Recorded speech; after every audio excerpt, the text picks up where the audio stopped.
IMF।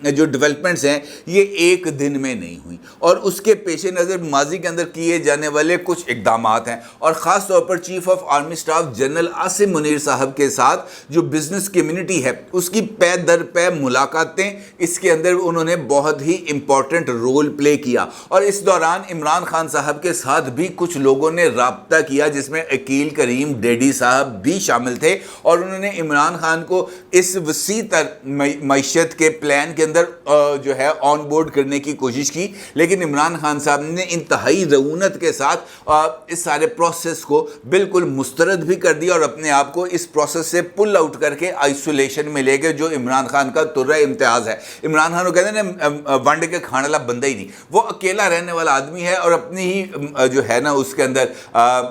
وہ جو ہے شخصیت پرستی کے عروج پہ رہتے ہیں، وہ اس کے اوپر کسی طرح کا کوئی کمپرومائز نہیں کرتے، لہٰذا عمران خان کو سنگل آؤٹ کر دیا گیا، اور نئے معیشت کے پلان کے اوپر پاکستان بھر کی بزنس کمیونٹی اور پولیٹیکل پارٹیز کو آن بورڈ کر دیا گیا۔ اسی طریقے سے بزنس کمیونٹی کے 3 امپورٹنٹ جو پلیئرز ہیں، جس کے اندر عارف حبیب صاحب ہیں، عقیل کریم ڈیڈی صاحب ہیں اور گوہر اعجاز صاحب ہیں، ان تینوں شخصیات نے پاکستان کے جو مختلف ٹاپ ٹیئر لیڈرشپ ہے ان کے ساتھ بھی رابطے کیے۔ ان لوگوں نے معیشت کے اوپر چیف آف آرمی سٹاف کو 1 سے زائد مرتبہ بریفنگز دی، اور اس کے بعد انہوں نے ٹاپ ٹیئر جو پولیٹیشینز ہیں ان کے ساتھ بھی رابطے کیے۔ اس کے بعد جی ایچ کیو کے اندر اور اپارا کے اندر بہت ہی انٹینس قسم کے اجلاس ہوئے جو تقریباً 1 مہینہ جاری رہے، اور اس اجلاسوں کے اندر جو بزنس کمیونٹی تھی، خاص طور پر سرمایہ کار، ان کو خاص طور پر مدعو بھی کیا گیا، ان سے تجاویز بھی لی گئیں، اور ان سے ٹریک کو حتمی شکل دی گئی۔ انہوں نے کہا جناب آپ نے بنانی ہے پالیسیز، آپ نے بتانا ہے کہ پاکستان کی معیشت کو کس طریقے سے ٹریک پر لانا ہے، اور پاکستان کو کس طریقے سے اس آئی ایم ایف کے چنگل سے، قرضوں کے چنگل سے باہر نکالنا ہے۔ اب ہم ایسا کوئی کام نہیں کریں گے جس سے معیشت بھی کمپرومائز ہو، ملک بھی کمپرومائز ہو، اور اس حوالے سے جو استحکام ہے اس کی بھی گارنٹی ہے، پولیٹیکل استحکام کی بھی گارنٹی ہے، معاشی استحکام کی بھی گارنٹی ہے۔ پھر 30 دن تک، تقریباً 1 مہینے تک بیک ٹو بیک ارکریزی کی گئی، معیشت کے اوپر تمام تر جو پہلو ہیں ان کے اوپر غور کیا گیا، تمام جو سٹیک ہولڈرز ہیں ان کو لوپ میں لیا گیا، اور وہ تمام سیکٹرز کو آئیڈینٹیفائی کیا گیا جہاں پر پاکستان کی ترقی کے امکانات ہیں، جس میں ایگریکلچر سیکٹر ہے، اور ایگریکلچر سیکٹر کے اندر جو بیرن لینڈ ہے، جو بنجر زمین ہے،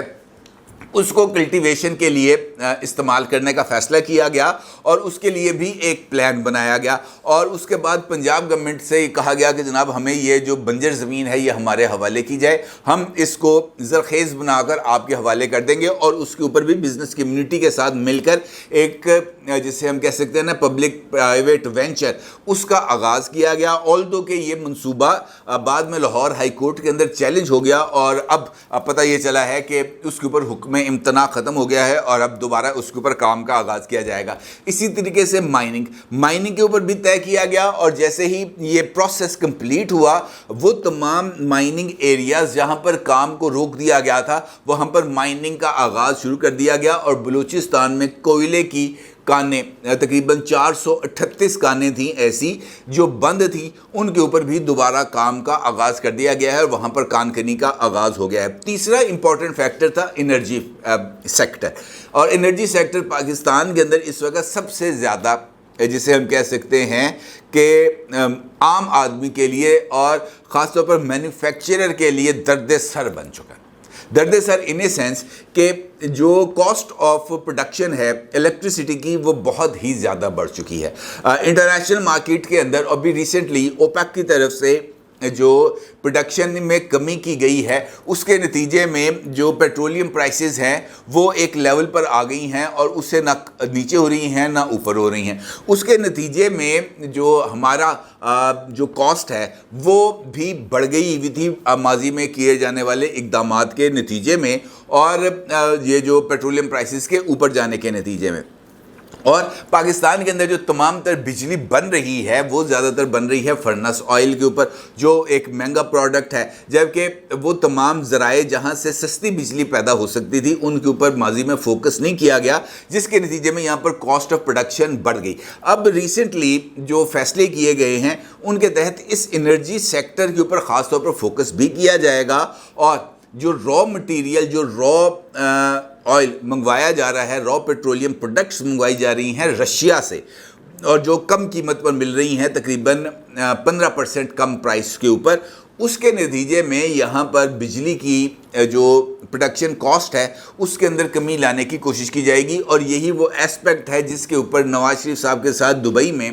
بہت سارے انڈسٹریلسٹ کی ملاقاتیں بھی ہوئی ہیں۔ اب یہ تمام جو فیکٹرز ہیں یہ اکٹھے ہوئے اور اس نے ایک لائن کے اوپر سب کو لا کر اکٹھا کر دیا، اور پھر اس کے بعد پاکستان جو اکنامک فیسیلیٹیشن کاؤنسل قائم کی گئی، اور اس کے اندر چیف آف آرمی سٹاف اس کے اندر شامل ہو گئے، اور اس کے بعد آئی ایم ایف کے ساتھ شہباز شریف کی امب ڈپلومیسی نے کام بھی کیا، اور آئی ایم ایف کے ساتھ پاکستان کی ڈیل لاک ہو گئی۔ اب یہ وہ بنیادی طور پر فیکٹرز ہیں، بیک چینل فیکٹرز، جنہوں نے بہت ہی زیادہ رول پلے کیا ہے اس وقت پاکستان کو ایک ٹریک کے اوپر لانے پر، اور نواز شریف صاحب کی طرف سے کیے جانے والے اقدامات اور نواز شریف صاحب کی طرف سے لیے جانے والے کچھ ڈیسیژنز نے بھی اس سارے کام کے اندر بہت ہی زیادہ امپورٹنٹ رول پلے کیا ہے۔ خاص طور پر نواز شریف صاحب نے دبئی میں بیٹھ کر جس طریقے سے بزنس کمیونٹی کے ساتھ لائزون کیا ہے، جس طریقے ساتھ ان کو انٹرنیشنل انویسٹرز کو بھی اور ڈومیسٹک انویسٹرز کو بھی یہاں پر لانے اور یہاں پر ان کو انویسٹمنٹ پر آمادہ کرنے پر جو رول پلے کیا ہے وہ بھی بہت ہی زیادہ امپورٹنس کا حامل ہے، اور اس کو نظر انداز نہیں کیا جا سکتا۔ یہ وہ بیک چینل پر ایفرٹس تھی جو آج جس کا نتائج ہمیں نظر آئے پاکستان سٹاک ایکسچینج کے اندر، جہاں پر کاروبار کے آغاز پر ہی جو ایک دم سے بوسٹ ملا ہے تقریباً 2230 پوائنٹس کا، وہ بہت ہی زیادہ سگنیفیکنٹ ہے۔ کہنے کی حد تک تو یہ کہیں گے جناب یہ سٹا ہے، جوا کھیلا جاتا ہے، یہ جواریوں نے 5 دن کا آرام کیا ہے اور انہوں نے جناب یہ سب کچھ کر دیا ہے۔ غلط، یہ ایسا نہیں ہے۔ انفیکٹ یہ شیئرز کا جو کاروبار ہے عمومی طور پر یہ اس بات کی طرف اندازہ کرتا ہے کہ انویسٹر کس طریقے سے مختلف جگہوں پر آ کر اپنی انویسٹمنٹ کر رہا ہے۔ شیئرز کا کاروبار ہوتا ہے، شیئر لے لیے، شیئر دے دیے، لیکن اس کے ساتھ ساتھ اظہار ہوتا ہے کہ آپ کی بائنگ کیسی جا رہی ہے اور کون کون سے شعبے ہیں جہاں کے اوپر آ کر شیئرز کی پرچیز کی جا رہی ہے۔ اور بائنگ انفیکٹ اس بات کی طرف اشارہ کرتا ہے کہ انویسٹر پیسے لگانے کے لیے مارکیٹ میں اتر آیا ہے۔ جب انویسٹر پیسے لگانے کے لیے مارکیٹ میں اتر آیا ہے تو اس کا مطلب یہ ہے کہ اس کو اس بات کا یقین ہو چلا ہے کہ جو پیسہ وہ لگا رہا ہے اس پیسے کا وہ بہترین ریٹرن حاصل کرے گا، اور یہی انسینٹیو، یہی یقین، یہی اعتماد انویسٹر کو مارکیٹ میں لاتا بھی ہے اور اسے انویسٹ کراتا بھی ہے۔ اگر انویسٹر کو اس بات کا گمان بھی ہو جائے، اس کو اس بات کا ذرا سا خطرہ بھی ہو جائے کہ جناب اس کا پیسہ ڈوب جائے گا، تو وہ 1 منٹ نہیں لگائے گا، وہ چٹکی بجاتے ہی مارکیٹ سے اپنا پیسہ نکال لے گا، جو ماضی کے اندر یہاں پر ہوتا رہا ہے۔ اور ہماری جو انویسٹمنٹ ریشیوز تھیں وہ دن بدن کم ہوتی چلی جا رہی تھیں۔ اس کا مطلب یہ ہے کہ 2 امپورٹنٹ چیزیں یہاں پر ہونے جا رہی ہیں۔ ایک انویسٹمنٹ جو فیوچر کے اندر آپ کو بڑھتی ہوئی نظر بھی آئے گی، جیسے جیسے پولیٹیکل سٹیبلٹی آگے بڑھتی چلی جائے گی، یہاں پر انویسٹمنٹ بھی آپ کے سامنے آتی چلی جائے گی۔ اور دوسرا ہے ہمارا پولیٹیکل سسٹم کے اندر الیکشنز اور الیکشنز میں بننے والی نئی گورنمنٹ، اور اس حوالے سے اب نواز شریف صاحب کا جو رول ہے وہ بہت زیادہ بڑھتا چل جا رہا ہے، تمام پولیٹیکل پارٹیز کا رول۔ لیکن اس وقت مسلم لیگ نون چونکہ گورنمنٹ کے اندر ڈرائیونگ سیٹ کے اوپر بیٹھی ہے، شہباز شریف صاحب نے بہت سارے سخت فیصلے لے کر اس بات کو اسٹیبلش کیا ہے کہ وہ فیوچر کے اندر بھی ممکنہ طور پر جب تک نواز شریف صاحب کے اوپر مقدمات ختم نہیں ہو جاتے، وہ جو گورنمنٹ کے لیے یعنی پرائم منسٹر کے آفس کے لیے ٹاپ ریسرز میں شامل ہیں، اور نواز شریف صاحب کی ان کو بیک حاصل ہے، اور وہ زیادہ جسے ہم کہہ سکتے ہیں کہ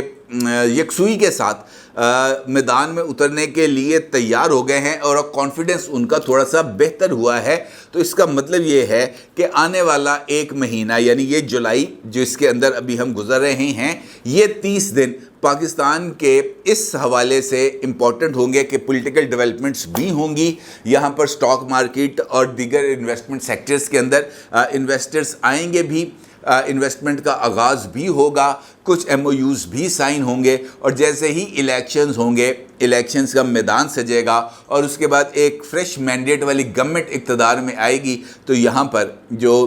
گیم چینجنگ منصوبے ہیں ان کا آغاز ہوگا. اور اس کا مطلب یہ ہوگا کہ پاکستان ایک ایسے ٹریک پر آ جائے گا انشاءاللہ جہاں پر اس کے اوپر ڈیفالٹ کے خطرات پرماننٹلی ختم ہو جائیں گے. اپنی رائے کا ضرور اظہار کیجیے گا. آپ کا بہت شکریہ. اللہ حافظ.